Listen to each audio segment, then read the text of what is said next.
Horas, Horas, Horas. Kali ini salamnya beda. Kenapa? Karena kita ada di Pulau Samosir. Tapi sebelum itu saya ucapkan Namaste, Rahayu. Kita bersama lagi di talk show di anandkrishna.indo ya, bersama Guruji dan saya Marcena. Jadi, apa kabar? Apa kabar? Horas. Jadi kalau misalnya para pemirsa melihat kita sekarang udah pakai ulos ya, ini tenunan khusus di sini. Dan juga surprise-nya adalah hari ini kita nggak hanya berdua saja, tetapi ada teman-teman mendampingi kita ya. Nah, kita akan membahas tentang apa di Danau Toba yang begitu indah ini. Nggak percuma 7 jam, nggak percuma 7 jam kita naik mobil dari Medan. Dan yang menarik ini adalah historis dari kaldera yang sekarang menjadi Danau Toba. Ini kan dulu adalah gunung super volcano ya pemirsa. Jangan lupa ternyata katanya ini sudah meletus 3 kali Pak. Yeah. Jadi yang pertama katanya sekitar 700.000 tahun yang lalu, yang kedua 500.000 tahun yang lalu, dan yang ketiga adalah 74.000 tahun yang lalu ya. By the way, jangan lupa subscribe dulu yang pada belum subscribe ya, dan share of course, dan like ya channel kita ini. Oke, kembali kepada pembahasan ini. Bapak, yang menarik ya dengan perubahan setelah meletusnya yang terakhir kali 74.000 tahun yang lalu sampai membentuk kaldera seperti ini, kan pasti kan suhu dunia juga turun dan yang pastinya juga banyak perpecahan-perpecahan. Tapi kita melihat banyak kesamaan-kesamaan alat-alat, bukan alat-alat saja, tapi misalnya ini tradisinya, terus udah gitu kayak rumah-rumahnya. Saya kira kok ini kayak di Toraja ya? Bukan Neng, kok kayak kira-kira di ini Minangkabau ya? Bagaimana menurut Guruji melihat seperti ini? Tempat ini di mana kita sekarang berada pernah menjadi pusat peradaban. Pusat peradaban ya, apa? Peradaban seluruh dunia. Karena pusat dari seluruh dunia itu dulunya di sini. Ketika ratusan ribu tahun yang lalu, ketika kita masih satu kontinen yang besar sekali, dan disebut dalam teks-teks kuno disebut Jambudvipa. Dan di sini adalah Gunung Meru.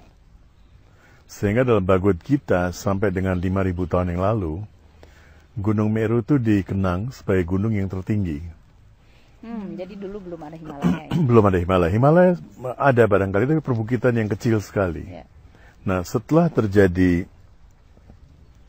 erupsi di sini berulang kali, kemudian kita mendengar sampai pasirnya itu kemana-mana, keliling dunia. Ada yang bilang sampai puluhan tahun, ada yang bilang sampai ratusan tahun. Seluruh dunia menjadi gelap gulita. Ya. Dan yang terakhir kali Tambora saja, kalau nggak salah 40 tahun kita menjadi gelap gulita, ya. Jadi bisa bayangkan ini berapa kali lipat dari Tambora yang terjadi erupsi itu. Yang jelas sih ini 2.800 kali lipat dari Saint Helen di Washington. Dari Washington ya. Jadi bayangkan Tambora saja itu sampai sempat 40 tahun seluruh kepulauan kita ini gelap gulita. Jadi kalau ini sekian ribu kali daripada Tambora ya, bisa dibayangkan. Nah, pemahaman kita tentang history, tentang sejarah itu masih sangat minim. Karena nggak ada rekodnya, kalau nggak salah. Nggak ada rekod, dan juga kemudian peradaban-peradaban yang barusan muncul, katakan 2.000, 3.000 tahun yang lalu, 4.000 tahun yang lalu, mereka ingin menunjukkan bahwa mereka yang membawa peradaban, mereka yang memunculkan peradaban. Sebelumnya itu semuanya orang-orang bodoh.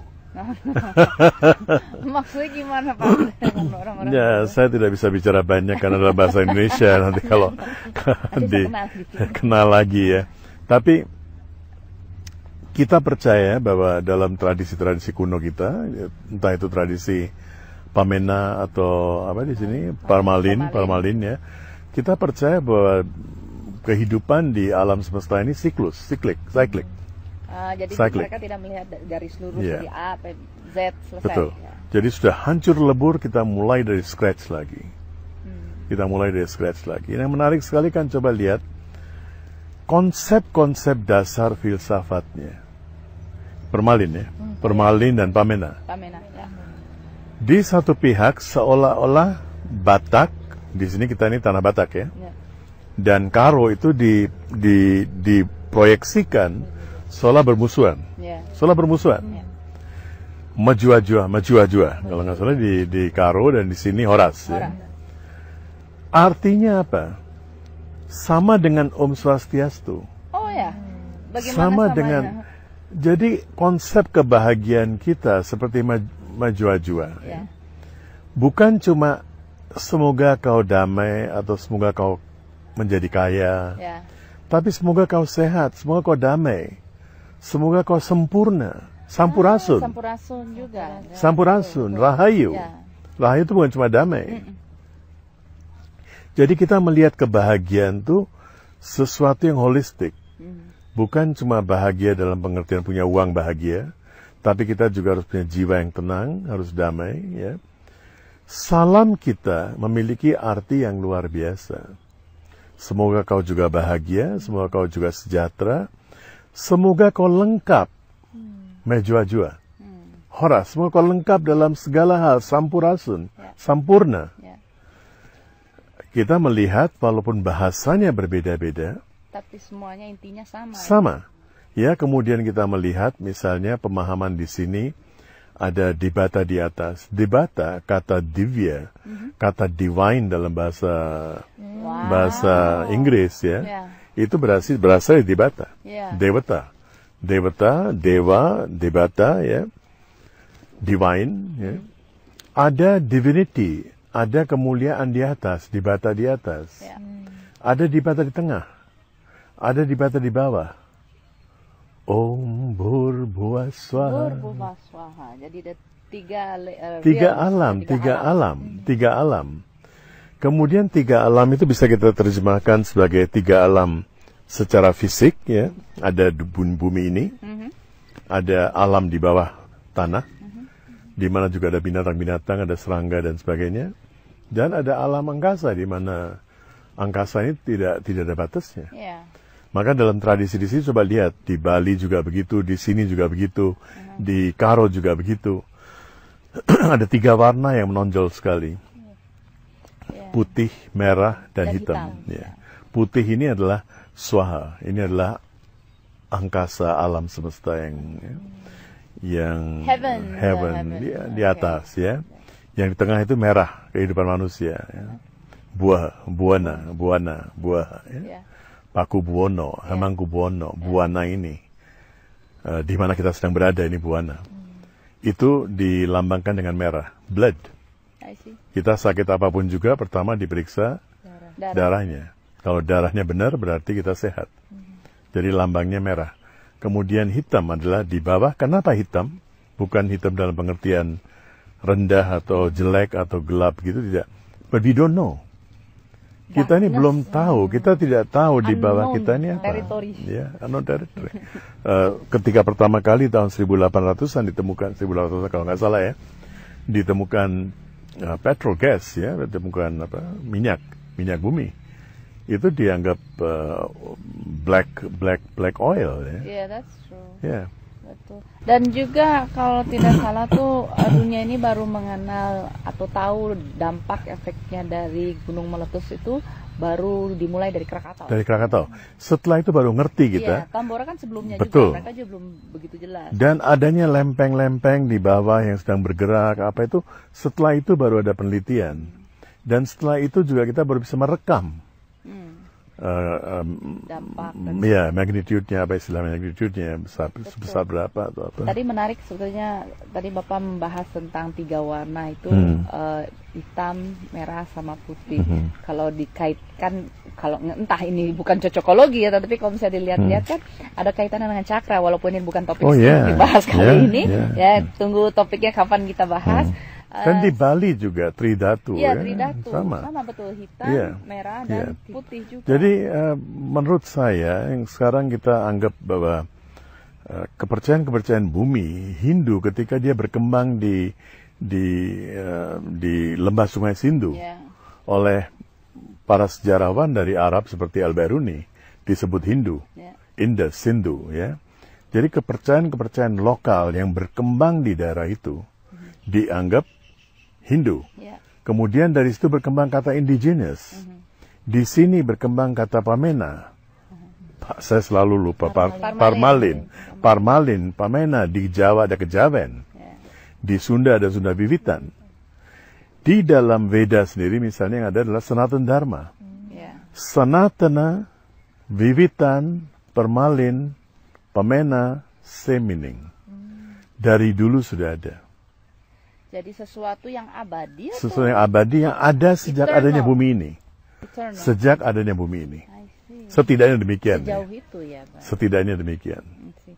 Yang menarik lagi justru selain ketiga warna tadi, ada yang juga kelihatannya sama, itu bentuk rumahnya. Betul. Bentuk rumahnya yang itu kan apa yang tadi seperti itu, tapi menarik tadi pas lagi kita dijelaskan oleh guide-nya, kita kan sempat nonton si Gale-Gale. Dan rumahnya katanya memang bentuknya seperti itu, segitiga seperti itu, karena menyerupai tangan dalam bentuk namaste ini.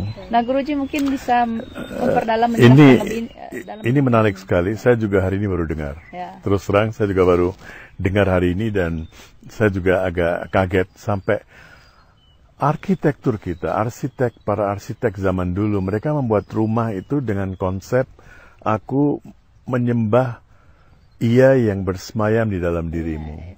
Suatu kehormatan tamu yang masuk ya. Dan itu saya juga baru dengar, dan tolong nanti waktu diedit itu di-insert ya bagian yang dari Gambarnya penjelasan sama dari bentuk tangannya itu bahkan sama penjelasan seperti dari guide-nya. Ya. Karena guide-nya itu orang lokal juga ya. Nah, mereka ini membuat rumah seperti ini, seperti manusia yang bersembah, makanya selalu tinggi. Makanya, ya, apa namanya.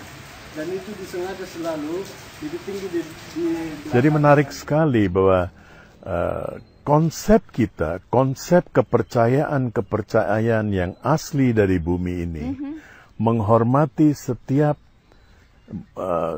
wujud kehidupan. Iya. Pintu dibuat kecil sehingga setiap orang yang masuk ke dalam rumah dia harus menundukkan kepala, bersujud, dia menundukkan kepala untuk menghormati orang yang sudah di dalam rumah. Ini luar biasa saya kira.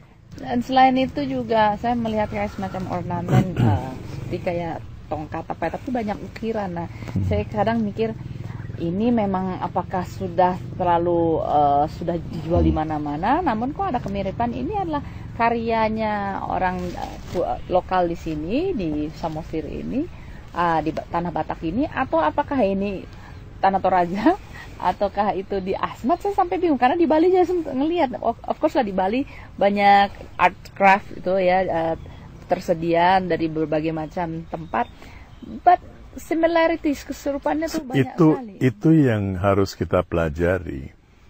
Zaman dulu, katakan sampai 1000 tahun yang lalu, 1500 tahun yang lalu ya. Apakah mungkin leluhur orang-orang dari Pamena, dari Permalin nih, bisa ke Bali atau dari Bali ke sini? Atau di Bali apakah sudah ada manusia atau belum? Atau yang ada masih kelompok-kelompok Age ya? Terjadinya suatu interaksi 1000 tahun yang lalu itu minim sekali loh kemungkinannya. 1200 tahun yang lalu kita baru mengenal Jawa dan Sumatera, dua yang besar, ya Kalimantan sebagian. Tapi untuk terjadi suatu interaksi yang aktif sepertinya kurang. Interaksi ini terjadi puluhan ribu tahun yang lalu. Ketika kita masih satu benua, kita belum terfragmentasi. Di situ leluhur kita, kepercayaan kita sama. Sehingga ketika terjadi fragmentasi, orang yang ada di Bali, Age misalnya, ya, orang yang ada di sini, di Sumatera, orang yang ada di Kalimantan, orang yang ada di mana di Asmat, di Papua, dimanapun juga, sama kepercayaannya. Nah sekarang biar pemirsa nggak bingung ya, Bapak membahas justru tentang sejarah. Apa kaitannya sejarah dengan spiritual? Sejarah, the spirit of history is you. The spirit of history is you. Apa yang kita sekarang ini adalah hasil dari sejarah panjang. Kalau kita tidak memahami fondasi kita, kita tidak bisa membangun sesuatu. So untuk memahami memperdalam perjalanan spiritual kita harus memahami fondasi. Fondasi kita. Kita mau bangun rumah saja. Memahami fondasi kita. Mau bangun rumah. Ya. Kalau kita nggak tahu fondasinya sekuat apa, dan sementara oleh kelompok-kelompok tertentu, kita dibuat saling berantem. Ya, Karo dan Batak dibuat berantem, seolah mana yang lebih tinggi, lebih rendah. Kemudian di India antara orang selatan, Dravid, dan orang di utara dibuat berantem, seolah-olah kelompok Arya adalah pendatang, padahal sudah terbukti tidak. Kita dibuat berantem supaya gampang dijajah. Jadi saya mohon lewat video ini, saya juga akan mohon kepada kelompok-kelompok seperti Permalin, Pemena, Sunda Wiwitan, Kejawen, Karo, Batak, dan kelompok-kelompok lain di seluruh Nusantara, bahkan di seluruh wilayah peradaban kita dari Iran sampai ke Australia, untuk bersatu padu. Mari kita melihat leluhur kita yang satu. Ya, it's interesting karena kalau misalnya kita bicara tentang spirituality, itu kan tidak ada sekat-sekat lagi, tidak ada batas. Makanya kenapa saya baru ya untuk menyimpulkan aja bahwa tujuan dari Bapak selama ini menjelaskan tentang sejarah, terus itu roadshow tentang ini adalah supaya melihat kesatuan. Mari kita melihat wilayah peradaban kita ini sebagai suatu hotel. Hotel? Kenapa hotel? Kenapa hotel? Dalam hotel itu bayangkan ada satu hotel di mana ruang-ruang itu nggak diberikan nomor, tapi diberikan nama. Yang satu kamarnya suite semuanya. Saya nggak mau kamar biasa. Semuanya suite, ya. Semuanya suite yang mewah. Setiap suite itu ada berapa kamar? Ada ruang makan, ada ruang tidur, ada ruang ketemu dengan teman, ada ruang bermain-main, mau main catur, mau main apa, ya. Ada macam-macam. Satu suite yang luar biasa besarnya. Yang kalau sekarang di Amerika katanya ada suite yang harganya $200,000 per malam. Wow. Something like that, you know. Bayangkan satu hotel yang mewah seperti itu, dan setiap ruangan di setiap suite di sana diberikan nama. Yang satu Karo, satu Batak, satu Jawa, satu Sunda, ya. We are all one. That's true. We are all one. We are all one, seperti coba kita lihat Kakyong sini Kakyong. Ya, sini. Ya, Iwan sini. Iwan. Ibu Pasna sini, Vito sini.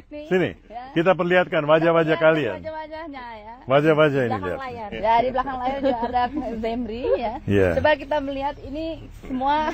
Ini semua dari mana ke mana? Dari mana ke mana ya, mukanya juga etnisnya berbeda-beda, tetapi kita semua satu. Nah, coba seperti Shiva. Sekarang kita tahu Shiva itu dari pegunungan Himalaya ya. Kailash sekarang di Cina. Wajah Shiva pasti sedikit-sedikit mirip seperti Akyong kan? Nggak mungkin wajahnya mirip seperti saya kan? Tapi saya memuja Shiva. Dia dewa saya. Betul. Ya kan? So we are all one house, big house. Jadi kita jangan lagi percaya pada upaya-upaya dari kelompok-kelompok penjajah yang juga masih mau penjajah kita.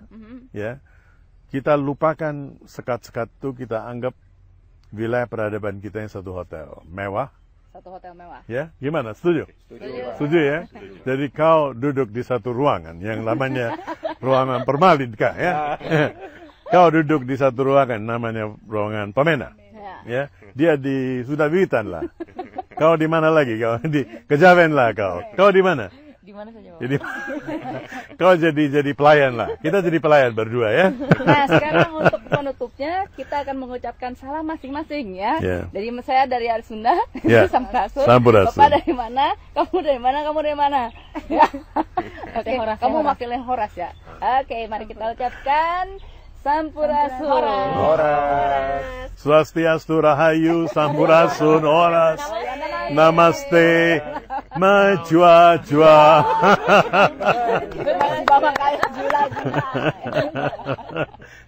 Kita bikin lagu baru lah. Majwa-jwa, Om Swastiastu, Horas, Horas, Horas.